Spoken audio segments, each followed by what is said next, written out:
Hello friends, स्वागत है आप सभी का हमारे चैनल चलो फिल्म सिने में। आज हम एक्सप्लेन करने जा रहे हैं एक हाइस्ट मूवी ऑनेस्ट थीफ को, जो कि 2020 में आई थी और पर्सनली मुझे ये मूवी बहुत अच्छी लगी। तो let's roll up the intro और चलो फिल्म सिने। मूवी की स्टार्टिंग में हम व्यूअर्स बैकग्राउंड में कुछ रिपोर्टर्स को न्यूज़ बोलते हुए देखते हैं और साथ ही में सामने एक चोर जिसका नाम होता है टॉम, वो चोरी कर रहा होता है। यहाँ पर न्यूज़ रिपोर्टर्स बोलते हैं कि एक ऐसा चोर आ गया है जिसका नाम है इन एंड आउट बैंडिट, और ये एक ऐसा चोर होता है जो अपने पीछे कोई भी सबूत नहीं छोड़ता है। और असल में हम उस वक्त इसी चोर को देख रहे होते हैं जिसका मूवी में हमें नाम टॉम बताया गया है। यहाँ पे टॉम वॉल्ट को खोल करके चोरी करता है और वहाँ से निकल जाता है और सीन शिफ्ट होता है एक स्टोरेज कंपनी में, जहाँ की वो रिसेप्शनिस्ट से बात करता है। यहाँ पर उसे एक स्टोरेज रूम चाहिए था। असल में स्टोरेज कंपनीज ऐसी होती हैं कि आप इनके एरिया में कोई भी रूम हायर कर सकते हो और फिर वहाँ पर जो भी सामान चाहो वो रख सकते हो। और इस लड़की का नाम होता है एनी, जिसके साथ टॉम की अच्छी बॉन्डिंग हो जाती है। और अब सीन शिफ्ट होता है 1 साल बाद। अब एनी और टॉम बहुत अच्छे कपल्स बन चुके हैं और अब टॉम चाहता है कि एनी उसके साथ लिव इन में रहने लगे, और इसके लिए वो एक बहुत बड़ा और अच्छा सा घर भी खरीदने वाला था। और पिछले 1 साल से जब से एनी उसकी लाइफ में आई है तब से उसने कोई भी चोरी नहीं करी होती है, पर यहाँ पर वो चाहता है कि अपनी न्यू लाइफ की स्टार्ट वो किसी भी झूठ से ना करे। वो एनी को हर चीज़ सच सच बताना चाहता है और साथ ही में वो सारे पैसे जो कि उसने आज तक चुराए थे वो सारे पैसे वो पुलिस को वापस करना चाहता है। असल में उसके पास सारे पैसे अभी भी इसलिए होते हैं क्योंकि वो पैसे कभी भी अपने ज़रूरत के लिए चोरी नहीं करता था, और वो ये चोरियाँ क्यों करता था इसका रीज़न हमें आगे पता चलेगा। यहाँ पर वो रिटायरमेंट से पहले मरीन में जॉब करता था, इसीलिए वो वहीं की सैलरी अब तक यूज़ कर रहा था और वहाँ से उसे जो भी सेविंग्स मिली थी वो उन्हीं सेविंग्स को मिला करके घर खरीदने वाला था। तो अब वो FBI ऑफिसर बार्कर को कॉल करता है और उसे अपने बारे में बताता है कि वो एक चोर है और वो वही मशहूर चोर है जिसे वो कभी भी पकड़ नहीं पाए थे। और अब वो फाइनली एक लड़की के लिए अपने सारे पैसे वापस कर देगा, पर यहाँ पर उसकी एक डील होती है कि वो पैसे तो वापस कर देगा पर बदले में वो अपने ही घर में रहेगा, साथ ही में उसे मिनिमम 2 ईयर की सिक्योरिटी मिलेगी और उसके अपने घर से उसे विजिट वगैरह करने का भी मौका दिया जाएगा। अब बार्कर को जाहिर सी बात है ये कोई फेक कॉल लगता है, तो वो उसकी बातों पे ज़्यादा ध्यान नहीं दे रहा होता है, पर फिर भी टॉम के फोर्स करने पर बार्कर कह देता है कि वो उससे मिलने के लिए आएगा। तो टॉम उसे एक होटल का पता देता है, पर 2 दिन तक इंतज़ार करने के बाद भी टॉम से मिलने के लिए बार्कर नहीं आता है। तो वो एक बार फिर से कॉल करता है, तो इस बार कॉल मायर उठाता है। मायर बार्कर का फ्रेंड होता है और वो भी एक FBI एजेंट होता है। मायर को टॉम के बारे में पता था, इसीलिए वो उसे बताता है कि बार्कर ने उसके लिए 2 बहुत ही अच्छे एजेंट्स को रखा है जो कि इस केस की इन्वेस्टिगेशन कर रहे हैं। अब यहाँ पर कॉल कटने के बाद जैसे ही टॉम अपना दरवाज़ा खोलता है तो उसके सामने 2 एजेंट खड़े होते हैं जिनका नाम होता है हैल और जॉन। यहाँ पर वो दोनों उससे पूछताछ करते हैं, तो टॉम उसे अपनी पूरी कहानी सुनाना शुरू करता है। वो बताता है कि उसने आज तक 12 बैंकों में चोरी करी है और टोटल $9 मिलियन चुराए हैं। वो ऐसी बैंकों को लेता था जो कि 1950 के पहले से बनी हो, क्योंकि ऐसी बैंक्स में वॉल्ट पुराने होते हैं और उन वॉल्ट को वो खोल सकता है। इसके बाद उस बैंक के बगल में एक खाली शॉप होनी चाहिए, जिस खाली शॉप के अंदर जाकर वो उसके रास्ते से वेंट के थ्रू अंदर जाता है और अंदर जाकर के वो लॉक को ब्लास्ट कर देता है और पैसे चोरी कर लेता है। पैसे चोरी करने के बाद वो उसी जगह से वापस आ जाता है और उसके बाद उस वॉल को इतने क्लीन तरीके से सेट करता है कि किसी को कभी भी पता नहीं चलता है कि वो रियलिटी में कहाँ से एंटर किया था। पर इसके बाद भी वो ऑफिसर उस पर विश्वास नहीं करते हैं, तो वो कहता है कि उसके पास पैसे हैं और वो सारे पैसे दिखा सकता है। अब वो उसी स्टोरेज कंपनी का पता देता है जहाँ से उसने एनी के यहाँ पर स्टोरेज खरीदा था, मतलब हायर किया था। तो वो दोनों एजेंट कहते हैं कि उसे साथ में जाने की ज़रूरत नहीं है, वो बस स्टोरेज की दे दे और वो जा कर के देख लेंगे। अब यहाँ से दोनों उसी स्टोरेज कंपनी में जाते हैं और वहाँ पे उस जगह को ओपन करते हैं। यहाँ पर थोड़ा बहुत ढूंढने के बाद उन्हें काफ़ी सारे पैसे मिल जाते हैं, पर अब यहाँ पर जॉन को लालच आता है। वो बोलता है कि वो पूरी ज़िंदगी काम करते रहे तो भी उन्हें अच्छे पैसे नहीं मिलेंगे, जबकि यहाँ पर उनके पास ऐसे पैसे हैं जिनका कहीं पर कोई भी रजिस्ट्रेशन नहीं है और ये पैसे किसी को भी बिलोंग नहीं करते हैं, ये तो चोरी के पैसे हैं। पहले हैल थोड़ा सा अटकता है लेकिन फिर अपनी फैमिली के लिए वो भी इसमें शामिल हो जाता है और इसके बाद ये लोग सारे बॉक्सेस उठा उठा कर अपनी कार में रखने लगते हैं। तभी वहाँ पर कैमरे पे सब कुछ एनी देख लेती है और उसे लगता है कि शायद ये लोग टॉम के फ्रेंड है, तो वो वहाँ पर आकर उनसे बातें करने लगती है और यहाँ पर वो लोग जैसे तैसे बातों के हैंडल कर लेते हैं, जिसकी वजह से एनी को कोई भी शक नहीं होता है और फिर वो लोग पैसे ले करके वहाँ से निकल जाते हैं। यहाँ से वो लोग FBI के सेफ हाउस में जाते हैं जो कि काफ़ी वक्त से खाली पड़ा था और वहाँ पर कोई भी नहीं आता है, तो कुछ वक्त के लिए ये पैसे वहीं पर छिपा देते हैं। इसके बाद वो लोग वापस से टॉम से जाकर के मिलते हैं और अब यहाँ पर जॉन का प्लान होता है कि वो टॉम को मार देगा।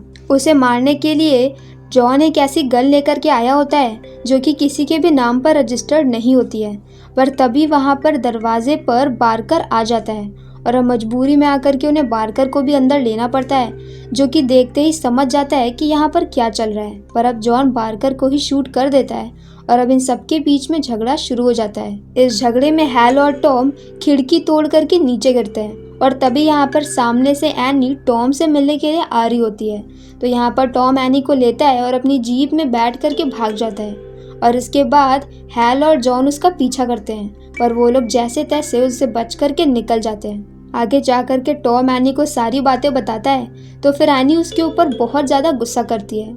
इसके बाद वो उसे एक स्टोरी सुनाता है जिसमें उसे बताता है कि उसके पिता पहले जहाँ पर काम करते थे उन्हें एक दिन वहाँ से जॉब से निकाल लिया गया, साथ ही में उनके बॉस ने मिलकर बैंक के साथ उनके पेंशन फंड को भी खा लिया और इसी की वजह से उसके पिता ने खुद को मार लिया।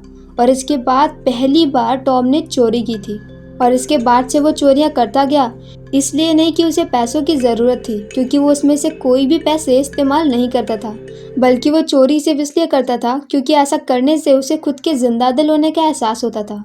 पर अब जब वो एनी से मिल गया है तो उसे चोरी करने की ज़रूरत नहीं है, क्योंकि उसके पास लाइफ को जीने के लिए एक रीज़न मिल चुका है। और अब इतनी सारी बातें सुनने के बाद एनी उसकी बात मान जाती है, तो टॉम उसको बोलता है कि वो उसे बस स्टैंड पर छोड़ देगा, जहाँ पर वो इस शहर को छोड़ करके आज ही निकल जाएगी। दूसरी तरफ क्राइम सीन पर मायर आता है, जिसके सामने हैल और जॉन एक झूठी कहानी सुना देते हैं कि टॉम ने ही बारकर को शूट करके मार दिया। और क्योंकि बारकर मायर का अच्छा फ्रेंड होता है, तो अब यहाँ से मायर बारकर को इंसाफ दिलाना चाहता है। अब टॉम एनी को बस स्टैंड छोड़ करके आ जाता है, पर फिर उसे नेक्स्ट मॉर्निंग एनी का कॉल आता है। वो कहता है कि उसके ऑफिस में CCTV फुटेज है जिसमें साफ साफ दिख रहा है कि हैल और जॉन उसके सारे पैसों को रख रहे हैं और ये उनके अगेंस्ट एक अच्छा प्रूफ हो सकता है। और इस वक्त वो अपने ऑफिस में ही है। ये सुनकर के टॉम घबरा जाता है और वो जल्दी से उसके ऑफिस की तरफ निकल जाता है। दूसरी तरफ यहाँ पर जॉन ऑफिस में आ जाता है और वो एनी को बहुत मारता है और बहुत मारते हुए वो उससे $6 मिलियन का पता पूछता है, क्योंकि इतना कुछ होने के बाद भी उसे बस अपने पैसे चाहिए थे, क्योंकि असल में उस स्टोरेज में उसने जितने पैसे लिए थे वो सिर्फ $3 मिलियन थे और अब उसे बचे हुए $6 मिलियन चाहिए। पर तभी वहाँ पर हैल आके उसे रोक लेता है और अब जॉन वहाँ पर उसी टेप को ढूंढता है, पर वो उसे नहीं मिलती है, तो वो वहाँ का कंप्यूटर डिस्ट्रॉय कर देता है और इसके बाद वो लोग वहाँ से निकल जाते हैं। जब टॉम यहाँ पर पहुँचता है तो वह एनी को लेकर के हॉस्पिटल जाता है और इसके बाद वो बाहर आकर मायर को कॉल करता है और कहता है कि उसकी कॉल जॉन से कनेक्ट करे। यहाँ पर वो जॉन को धमकी देता है कि वो उसकी गर्लफ्रेंड को बीच में लेकर के आया है, इसीलिए अब वो जॉन को छोड़ेगा नहीं।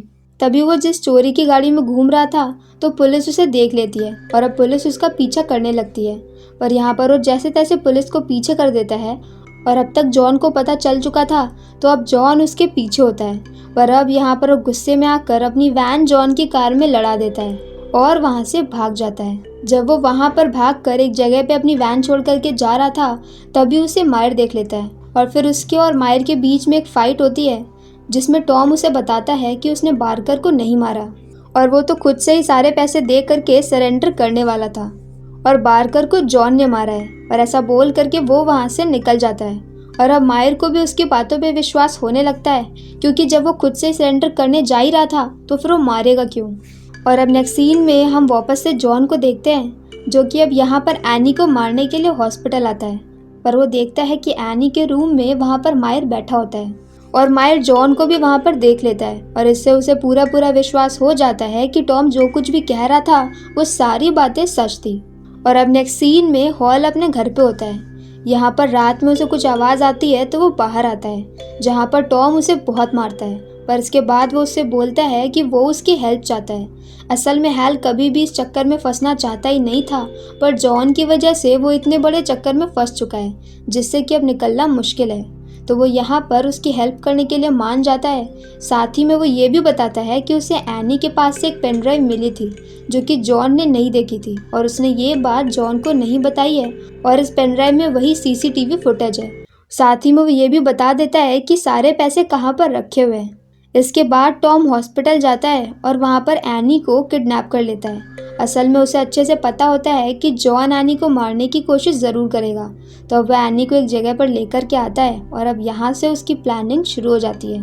क्योंकि एन पहले मरीन में बॉम्ब को अनाम करने का काम करता था, तो उसे बहुत अच्छे से पता था कि बॉम्ब कैसे बनते हैं, तो इसलिए वो कुछ घर की चीज़ें यूज़ करके एक बहुत अच्छा सा बॉम्ब बनाता है। और इसके बाद वो एनी के साथ जॉन के घर के सामने जाता है। अब वो जॉन को कॉल करता है और कहता है कि वो अपनी सारी गुनाह कन्फेस कर ले, पर अब यहाँ पर जॉन ऐसे रिएक्ट करता है जैसे कि उसे कुछ समझ में ही नहीं आ रहा है कि टॉम उससे क्या कह रहा है। पर इस पर टॉम यहाँ पर काउंटडाउन शुरू कर देता है, जिसे सुन करके जॉन समझ जाता है कि उसके घर में पक्का बॉम्ब लगा है। और जैसे ही वो घर से बाहर कूदता है उसका पूरा घर ब्लास्ट हो जाता है। अब इसके बाद जॉन बौखला करके अपनी कार में बैठता है और वहाँ से भाग जाता है। वहाँ से वो भाग करके उसी सेफ हाउस में पहुँचता है जहाँ पर वो अपने $3 मिलियन रख रहा होता है। दूसरी तरफ इसी वक्त में एनी मायर को उसी जगह पर लेकर आती है जहाँ पर टॉम का स्टोरेज होता है। अब उसके बगल में एक और स्टोरेज होता है जिसमें बचे हुए $6 मिलियन रखे होते हैं, जो कि वो सारे पैसे पुलिस को दे देती है। और ऐसा करने के लिए उसे टॉम ने ही कहा था। अब यहाँ पर जब जॉन अपने सेफ हाउस में होता है तभी वहाँ पर हैल आता है, पर हैल के पीछे से यहाँ पर टॉम भी आ जाता है। अब टॉम यहाँ पर बता देता है कि उसके पास सीसीटीवी फुटेज है जो कि हैल ने उसे दी है। और ये सुन करके जॉन और हैल के बीच में फाइटिंग शुरू हो जाती है। यहाँ झगड़े में जॉन अपना गुनाह भी कबूल कर लेता है, पर इसके बाद वो हैल को शूट करके मार देता है और वहाँ से भाग जाता है। उसके भागने के बाद टॉम हैल की बॉडी से एक फ़ोन निकालता है जो इसमें रिकॉर्डर लगा हुआ था। तो अब जो कुछ भी जॉन ने बोला वो सारी बातें उसमें रिकॉर्ड हो गई थी। अब जब पैसों के साथ जॉन अपनी कार से जा रहा होता है तभी उसे टॉम का कॉल आता है और टॉम उसे बोलता है कि उसकी कार की सीट के नीचे एक प्रेशर सेंसिटिव बॉम्ब रखा हुआ है, तो अगर वो अपनी कार से बाहर निकलने की कोशिश करेगा तो बॉम्ब ब्लास्ट हो जाएगा। तो अब वो अपनी कार उसी जगह पर रोक देता है जहाँ पर वो चला रहा था और अब यहाँ पर बॉम्ब स्क्वाड आने लगती है। अब यहाँ पर नेक्स्ट सीन में बॉम्ब स्क्वाड आ जाती है और उसके बॉम्ब को निकाल लेती है। और असल में वो बॉम्ब ऐसा था जो कि ब्लास्ट होने वाला नहीं था और टॉम बस जॉन को डराने के लिए ऐसा कर रहा था। यहाँ पर उसकी कार में $3 मिलियन भी मिलते हैं और साथ ही में वो रिकॉर्डिंग भी टॉम मायर के पास भेज देता है, तो उसके पास इनफ प्रूफ होते हैं जिसकी वजह से वो जॉन को अरेस्ट कर लेता है। बाद में टॉम भी सरेंडर कर देता है और उसने जो भी गुनाह किया है, मतलब घर को ब्लास्ट करना और भी काफ़ी सारी चीज़ें, तो उन सभी के लिए उसे जेल में डाल दिया जाएगा, पर उसकी सज़ा काफ़ी कम होगी। और इसी हैप्पी एंडिंग के साथ ये फिल्म यहीं पर ख़त्म हो जाती है। हैप्पी एंडिंग इसलिए क्योंकि एक बार अगर टॉम ने अपनी सज़ा पूरी कर ली तो इसके बाद वो और एनी हमेशा साथ में खुशी खुशी रह लेंगे। अगर आपको भी ऐसी और हाइस्ट मूवीज़ के नाम पता हो जिसे कि दूसरे चैनल्स पर एक्सप्लेन ना किया गया हो तो प्लीज़ हमें कमेंट सेक्शन में कमेंट करके ज़रूर बताएं। तो अगर आपको मेरा एक्सप्लेन पसंद आया हो तो प्लीज़ मेरी वीडियो को लाइक करें, शेयर करें और हमारे चैनल को सब्सक्राइब करें। तो मिलते हैं नेक्स्ट वीडियो के साथ। Bye bye.